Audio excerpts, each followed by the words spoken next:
आखिर किन किन योद्धाओं के पास थे संसार के सबसे शक्तिशाली 5 धनुष। कहते हैं नंबर 1 पर मौजूद योद्धा के पास तो दुनिया का सबसे शक्तिशाली धनुष था, जिससे त्रिदेव और देवता तक डरते थे। इस संसार में धनुषधारी तो बहुत हुए, लेकिन सभी में शक्तिशाली दिव्य धनुष धारण करने की योग्यता नहीं थी। कोई श्रेष्ठ योद्धा अजय भी हो जाता है अगर उसके हाथ में एक दिव्य धनुष जाता है। ऐसे दिव्य धनुष उस योद्धा का युद्ध कौशल तो कई गुना बढ़ाते ही हैं, साथ ही उसे एक अजय योद्धा भी बनाते हैं।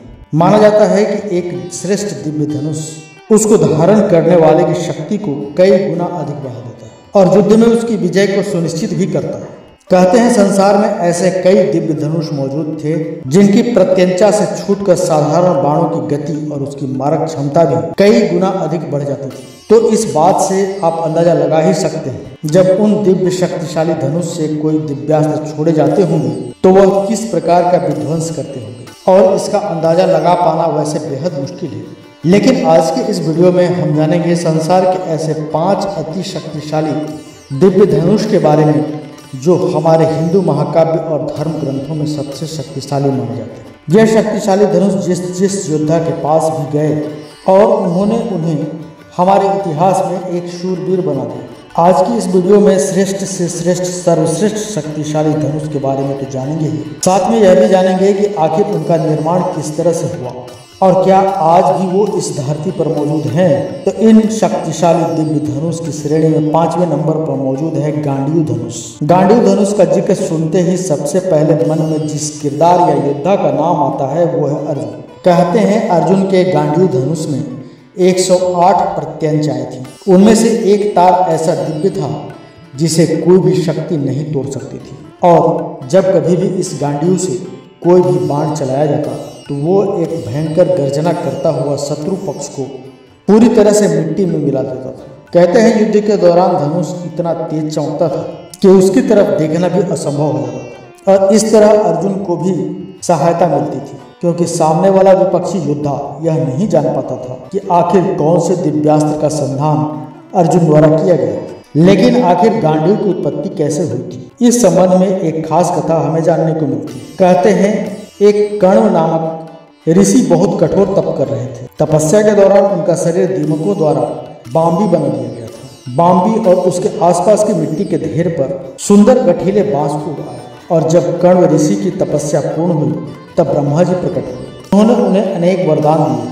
और जब वो जाने लगे तो उन्हें ध्यान आया कि कण्व की मूर्धा पर उगे हुए बांस को साधारण नहीं हो सकते तथा इनका सदुपयोग करना चाहिए। तब ब्रह्मा जी ने उन्हें काटकर विश्वकर्मा जी को दे दिया, और विश्वकर्मा ने उससे 3 धनुष बाणों का निर्माण किया, और उन तीनों में से ही एक था गांडीव धनुष। कहते हैं उसके बाद जब गांडीव धनुष का निर्माण हुआ तो ब्रह्मा जी ने कई हजार वर्षों तक इन्हें अपने पास रखा ताकि वो देवताओं की रक्षा कर सके। और उसके बाद ब्रह्मा जी ने गांडीव को अपने पास हजारों वर्ष रखने के बाद अपने मानस पुत्र यानी प्रजापति दक्ष को सौंप दिया। इसके बाद इंद्रदेव ने इसको अपने पास रखा, और फिर इंद्रदेव से यह स्वयं चंद्रदेव को मिला, जिसके बाद चंद्रदेव ने इसे वरुण देव को दे दिया, और आखिर में वरुण देव के कहने पर इसे अग्निदेव ने खांडव वन के समय अर्जुन को प्रदान किया। अब अर्जुन इस धनुष के बल पर पाशुपात अस्त्र, इंद्रास्त्र, ब्रह्मास्त्र जैसे भीषण शक्तिशाली अस्त्रों को चला सकते थे, उनका आवाहन कर सकते थे। इसीलिए गांडीव धनुष को बेहद ही शक्तिशाली धनुष माना जाता है।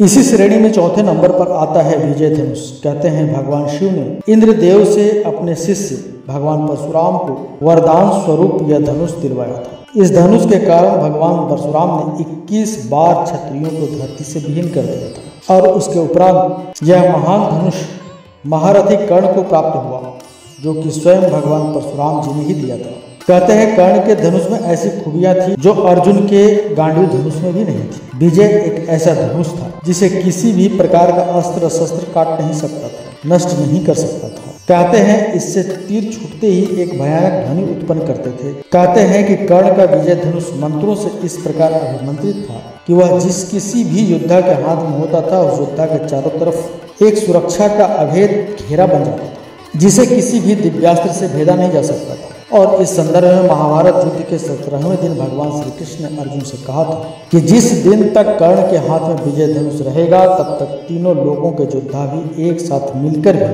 कर्ण को नहीं हरा सकते। और तो और महारथी कर्ण ने अपने विजय धनुष से युद्ध करते हुए कई बार अर्जुन के गांडीव धनुष की प्रत्यंचा को भी काट डाला था। कहते हैं कि दिव्य धनुष के प्राण उसकी प्रत्यंचा में होते और दिव्य धनुष की प्रत्यंचा इतनी मजबूत थी कि उसे दुनिया में किसी भी अस्त्र से काटा या तोड़ा नहीं जा सकता था। यहाँ तक कि मंत्रों से अभिमंत्रित होने के कारण विजय धनुष पर जिस भी बाण को रखकर चलाया जाता था उस बाण की शक्ति वास्तव में कई गुना ज्यादा बढ़ जाती थी और इस शक्तिशाली धनुष का प्रयोग अधिकतर दिव्यास्त्र चलाने के लिए किया जाता था। इसीलिए महारथी कर्ण ने इसका उपयोग केवल एक बार अर्जुन के साथ युद्ध के अंतिम यानी कि महाभारत के 17वें दिन किया था।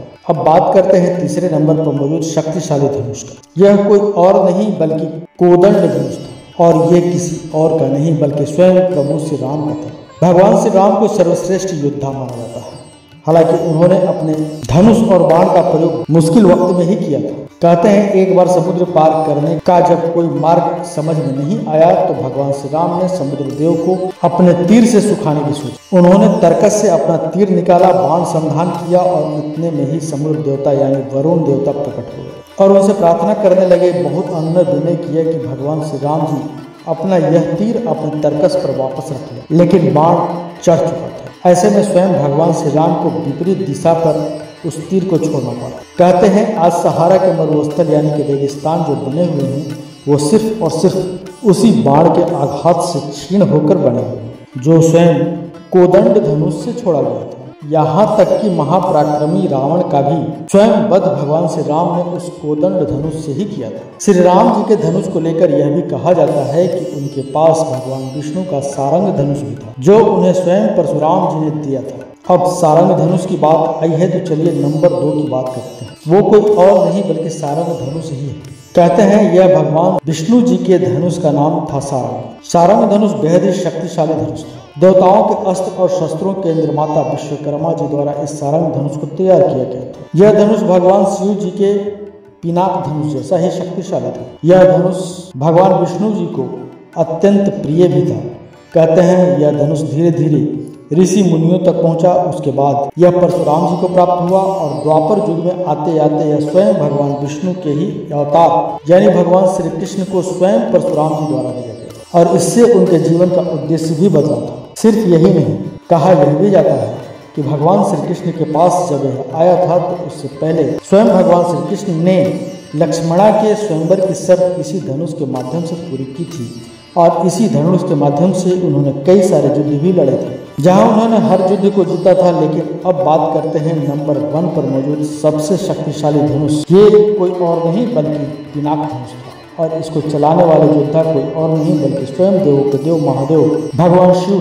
कहते हैं भगवान शिव के लिए निर्मित धनुष स्वयं सर्वश्रेष्ठ धनुष में से एक था। इसे कई नामों से जाना जाता है। पुराणों में इसे शिव धनुष या पिनाक धनुष कहा जाता है और महाभारत और रामायण और अन्य ग्रंथों में इसे पिनाक धनुष के नाम से जाना जाता है। संपूर्ण अस्त्र शस्त्र और धनुर्विद्या के निर्माता कोई और नहीं बल्कि भगवान महादेव ही है और धनुष को धारण करने के कारण ही महादेव पिनाकधारी भी कहे जाते हैं। यह धनुष संसार का सबसे सर्वश्रेष्ठ धनुष में से सबसे शक्तिशाली धनुष भी था। वाल्मीकि रामायण के अनुसार पिनाक धनुष का उपयोग सृष्टि विनाश या प्रलय के लिए प्रयोग किया जाता है। भगवान शिव का यह मूल धनुष है और इस धनुष को वो सदैव अपने साथ ही रखते हैं। पिनाक धनुष का उपयोग कर उन्होंने कई सारे दैत्य और राक्षसों का वध किया। कहते हैं उन्होंने इसी धनुष से सर्वप्रथम पाशुपत अस्त्र का संधान कर त्रिपुरासुर का अंत किया था और अर्जुन के साथ युद्ध करते हुए भगवान शिव ने पिनाक धनुष धारण किया हुआ था। उस धनुष के छूटते बाणों को अर्जुन कभी सहन नहीं कर पाए और उनसे मुकाबला तक नहीं कर पाए। हालांकि भगवान शिव जी को अपने शत्रु को पराजित करने के लिए किसी भी धनुष की वैसे आवश्यकता नहीं, परंतु देवों के देव महादेव का यह पिनाक धनुष आज तक संसार का सबसे शक्तिशाली धनुष माना जाता है। अगर धर्म ग्रंथों की माने तो कहा जाता यह है कि यह धनुष सबसे पहले भगवान शिव ने रावण को दिया। रावण ने यह स्वयं परशुराम जी को दिया। परशुराम जी ने रावण को सहस्त्र मुख के चंगुल से छुड़ाया था और फिर परशुराम जी ने इसे राजा जनक को दे दिया। राजा जनक की सभा में श्री राम ने इसे तोड़ दिया था, वो भी सीता स्वयंवर के दौरान। लेकिन वहीं दूसरी तरफ यह भी कहा जाता है कि दूसरे आयामों में भगवान शिव के पास अभी भी यह धनुष मौजूद है। इनमें से कौन सा धनुष आपको सर्वश्रेष्ठ लगता है, कमेंट बॉक्स में हमें अवश्य बताएं। अगर आपको ये वीडियो अच्छी लगे तो इस वीडियो को लाइक कीजिए, हमारे चैनल को सब्सक्राइब कीजिए, ज़्यादा से ज़्यादा इसे शेयर भी कीजिए। तो मिलेंगे अगली बार एक नई खास वीडियो के साथ, एक नई खास जानकारी के साथ। तब तक के लिए देखते रहिए संस्कृति दुनिया।